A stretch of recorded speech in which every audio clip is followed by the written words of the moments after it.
So, okay naman po yung sound, mga kapatid. Tayo po ay magsimula sa panalangin. Purihin po ang ating Panginoon. Hallelujah. Manalangin po tayo. Aming Amang Diyos na nasa langit, maraming pong salamat sa panibagong araw na kami ay sasalubong sa iyo na may kalakasan na nagmumula sa iyo. Patawarin mo po kami at linisin sa aming mga dagawang pagkakasala sa iyo. Ikaw po ang siyang manguna sa amin sa buong araw na ito at gabayan mo po kami ng iyong Holy Spirit sa pangalan lamang ng aming Panginoong Hesukristo. Amen. Praise God. Purihin po ang ating Panginoon. At pagpalain po tayo ng ating buhay na Diyos. At simulan po uli natin. Pagpatuloy po natin ang ating devotion sa magitan po ng awit. Pwede nyo pong sabayan. At samahan nyo po ako sa awit na ito. At pakinggan po natin, sabayan po natin at purihin po natin ang ating Panginoon. Tanging ikaw lang, Panginoon, ang aming pag-asa. Purihin ang ating buhay na Diyos.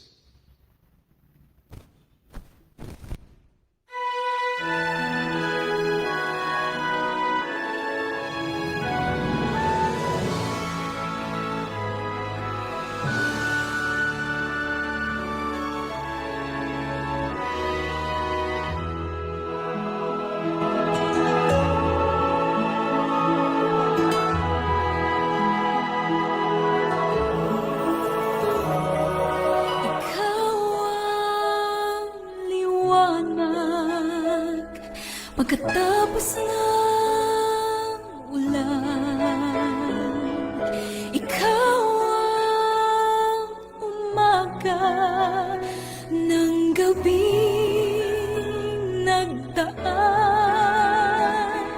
Ikaw ang nagtakda ng simula't katapusan. May tangan na ngayon at kailanman.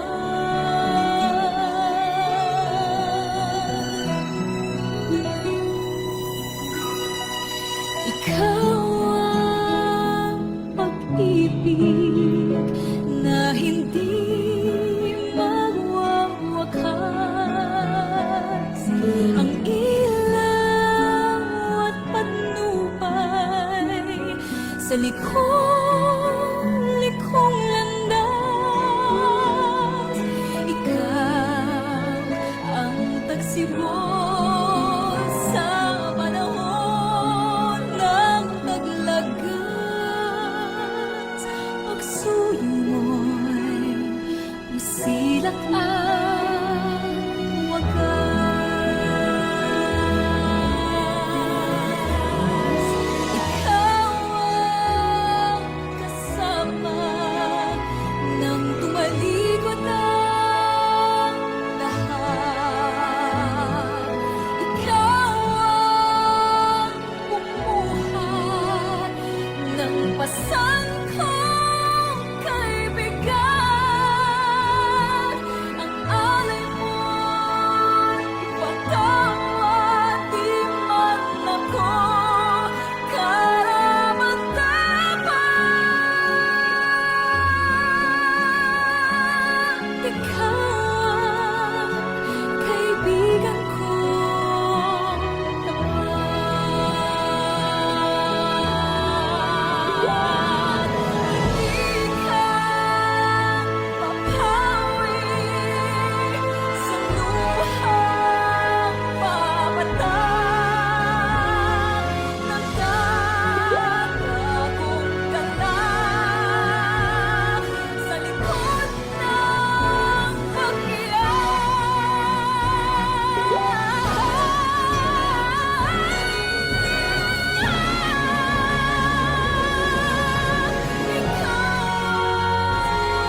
Praise God. Purihin po ang ating Panginoon sa napakagandang awitin. Talaga po nga naman na ang ating Panginoon ang siya lamang tapat at hindi tayo pinababayaan.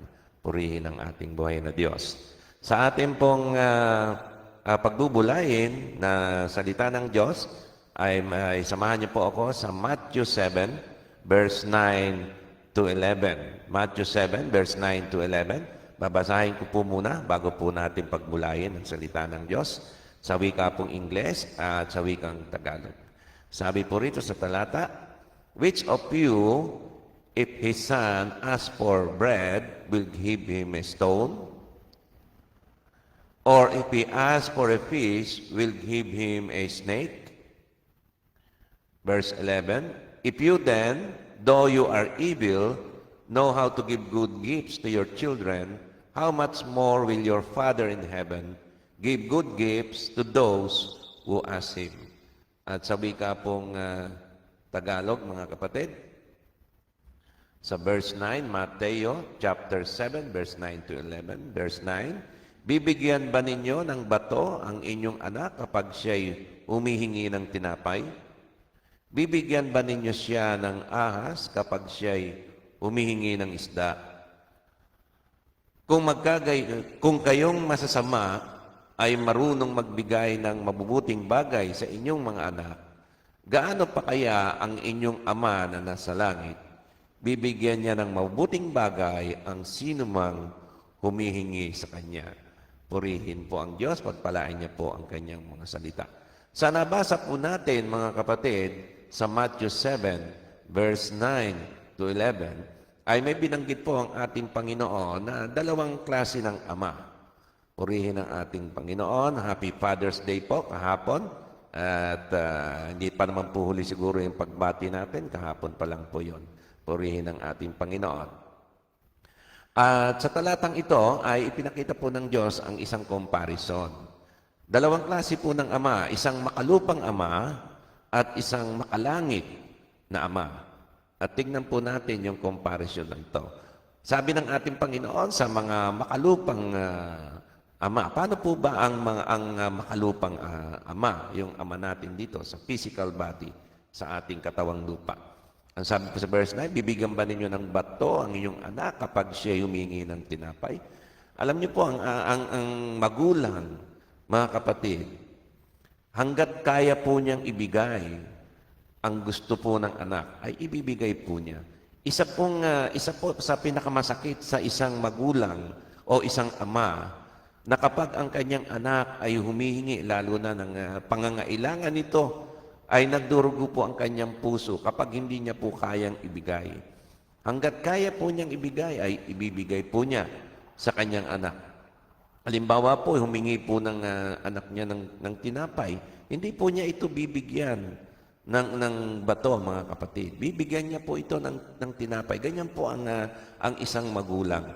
Wala pong hindi ibibigay sa kanyang anak hanggat kaya po ng isang magulang. At siyempre naman po yung ibibigay niya ay yung po namang makakabuti. Kagaya po ng tinapay para po sa kalusugan. Ito po ay pangangailangan, mga kapatid. Purihin ang ating Panginoon. At sabi pa po niya sa talatang 10, "Bibigyan ba ninyo siya ng ahas kapag siya humingi ng isda?"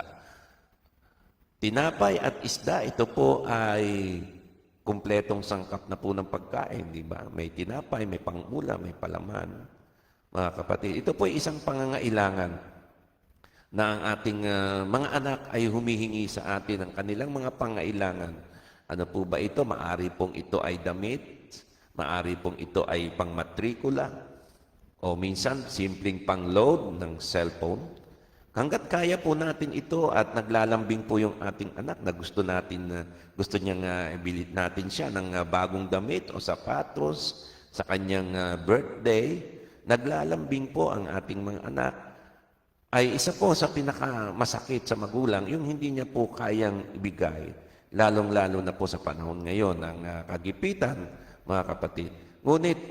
Ngunit isang katotohanan ay ang isang magulang, mga kapatid, sabi po sa verse 11, ay kahit gaano po siya kasama, Ang sabi po, basahin ko po sa verse 11. Kung kayong masasama ay marunong magbigay ng mabubuting bagay sa inyong mga anak, gaano pa kaya ang inyong Ama na nasa langit?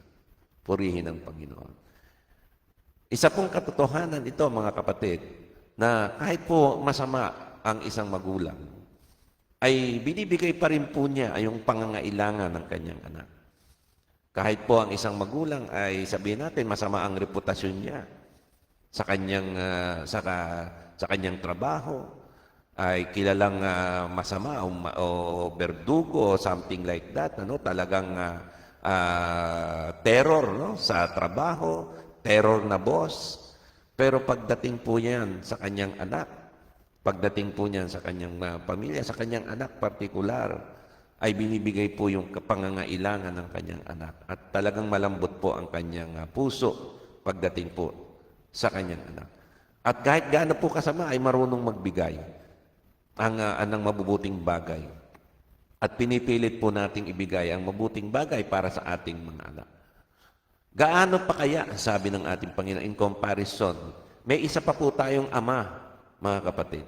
Ama dito sa ating katawang lupa, at meron pa po tayong isang Ama. At ang ating Ama na yan ay ang ating Diyos Ama na nasa langit. Gaano pa kaya ang inyong Ama na nasa langit? Ang ating Ama na nasa langit, mga kapatid, ay walang limitasyon. Kaya po niyang ibigay lahat ng ating hinihiling. At siyempre naman po yung hindi po nakakasama. Alam niyo naman po yun. Given na po yun. Na yung mabubuting bagay lamang po. Purihin ang Panginoon. At ang sabi ng ating Panginoong Jesus, bibigyan niya ng mabubuting bagay ang sino mang humihingi sa Kanya. Mga kapatid, wala pong limitasyon ang ating Ama na nasa langit. Kahit ano pong ating kalagayan, pag humingi po tayo sa Kanya, tutugunin po niya. Basta yung po lamang pangangailangan ng hihingi natin. Kahit po may konting lambing sa ating Panginoon, pwede rin pong ibigay ng ating Panginoon yan, mga kapatid. Huwag lamang po yung masama.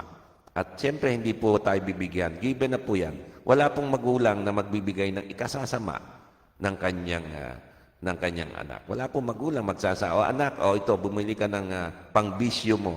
Wala pong ganong magulang. Na ikasasama ng anak niya yung ibibigay niya. Lahat po ay kahit gaano po kasama ang isang magulang dito sa lupa, mabuti po siya sa kanya anak. Lalo na po ang ating Ama na nasa langit. Kaya nga po sa lahat ng mga ama, Happy Father's Day po. Napakabuti po ninyo sa inyong mga anak. Nagsasakripisyo po tayo para sa ating mga anak. Ngunit meron pa pong isang Ama na nasa langit na ibibigay po ng ang anumang bagay, ang anumang mabubuting bagay, kailangan mabubuting bagay lang po, ay bibigay niya ng mabubuting bagay ang sino mang humingi sa Kanya. Kaya humingi po tayo sa ating Ama na nasa langit. At lahat ng itong mabuting bagay ay ibibigay po niya sa atin, anuman ito. Purihin ang ating buhay na Diyos. Samahan niyo po ako sa panalangin. Manalangin po tayo. Aming Amang Diyos na nasa langit, maraming pong salamat sa iyong pangako na meron kaming Ama na nasa langit at sa iyo aming Ama. Kami ay humingi at sabi mo, Panginoon, bibigyan mo kami ng mabubuting bagay na sino mang humingi sa iyo. Kaya po sa oras na ito, ay humihingi po kami sa iyo ng mabuting bagay. Panginoon, inuuna ko po yung mga may karamdaman. Yung mga may karamdaman sa oras na ito, may mga kamag-anak na may karamdaman.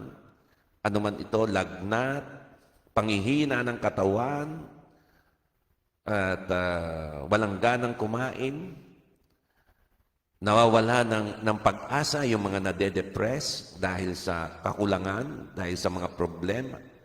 Panginoon, nilalapit ko po ang iyong mga anak na ito. Nilalapit ko po ang aming mga mahal sa buhay na ito ng mga nakikinig sa oras na ito. Panginoon, tulungan mo po sila. Palakasin mo po ang kanilang kalooban na mabuhay.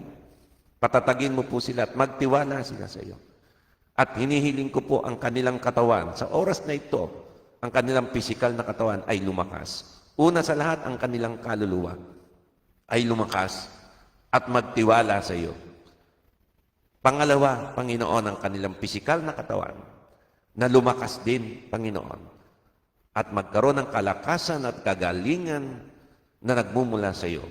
Kung meron mang mga nakikinig na nag-positive, akin pong hinihiling sa iyo, Panginoon, na mag-negative po sila sa coronavirus. Sa oras na ito, tanggalin mo po sa kanila ang karamdaman na ito. Sa kapangyarihan po ng iyong Holy Spirit at sa pangalan po, sa kapangyarihan din po ng pangalan ng aming Panginoong Kristo.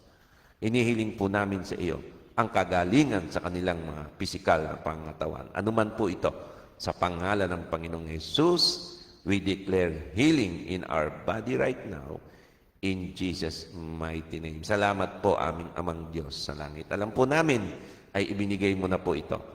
Akin ding hindi nalalapit sa iyo, aming Amang Diyos sa langit, yung aming pangangailangan sa pananalapi, sa pera, Panginoon. At nade-drain po kami. Tulungan mo po kami. Pakita mo po sa amin yung pagkakakitaan. Pakita mo po sa amin kung paano po kami uunlad muli. Maging ang aming bansang Pilipinas, ang aming ekonomiya. Gabayan mo po yung mga magtatrabaho. Pagpalain mo po sila. Patatagin mo po sila, Panginoon. I-bless mo po sila ng blessing upon blessing at makita po nila yung trabaho na gusto po nila na bibigay mo sa kanila, pagkakakitaan.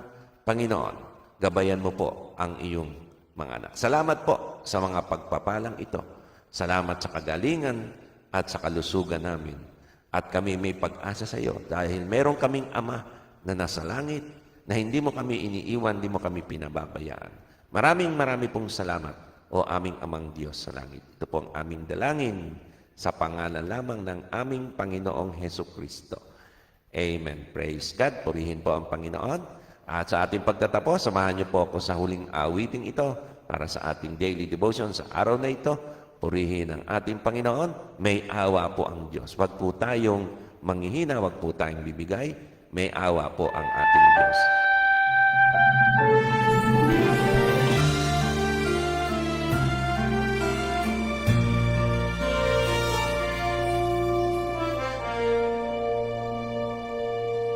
Kalungkutang bumabalot sa aking kalooban. Kay hirap, kay bigat ng nararamdaman. Paano kaya ito malalagpasan? May bukas pa kayang naghihintay?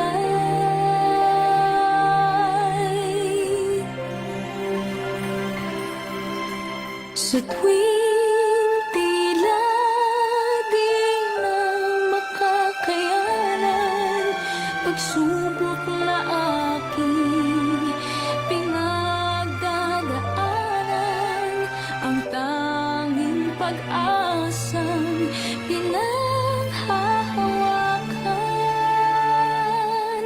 May awa ang Diyos, may awa ang Diyos.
Praise God, purihin po ang Panginoon. Marami pong salamat mga kapatid sa inyong pagsama sa akin.